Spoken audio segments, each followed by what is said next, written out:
Come, Holy Spirit, come. সকলকে জয় যিশু। আজ 16ই আগস্ট। আজ খ্রিস্ট মণ্ডলী হাঙ্গেরির রাজা স্তেফান এর স্মরণ দিবস পালন করছে। দশম শতাব্দীতে মাগিয়ার জাতির লোকেরা রাশিয়া থেকে এসে হাঙ্গেরি দেশ দখল করে। তাদের প্রথম রাজা স্তেফান খ্রিস্ট ধর্ম গ্রহণ করেন এবং 1000 সালে খ্রিস্ট জন্ম পর্বে পোপ দ্বিতীয় সিলভেস্টারের কাছ থেকে হাঙ্গেরির পবিত্র রাজমুকুট পেয়ে হাঙ্গেরি দেশের খ্রিস্টান রাজা বলে বিশ্বে স্বীকৃতি লাভ করেন।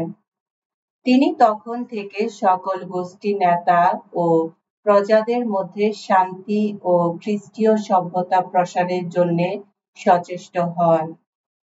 তাদের একতাবদ্ধ ও ধর্মকৃষ্টি সম্পন্ন জাতি করে গড়ে তোলার জন্য তিনি বেনেডিক্টাইন সন্ন্যাসীদের সাহায্য গ্রহণ করেন। তারা এসে বিরাট বিরাট মঠ গড়ে তোলে এবং কৃষি শিক্ষা ও ধর্ম শিক্ষা দান করে হাঙ্গেরি জাতিকে সুগঠিত করে তোলে। এসো আমরা প্রার্থনা করি। হে রাজাধিরাজ হাঙ্গেরির রাজা স্তেফান, তার রাজত্বকালে তোমারই রাজ্য বিস্তারে আত্মনিয়োগ করেছিলেন।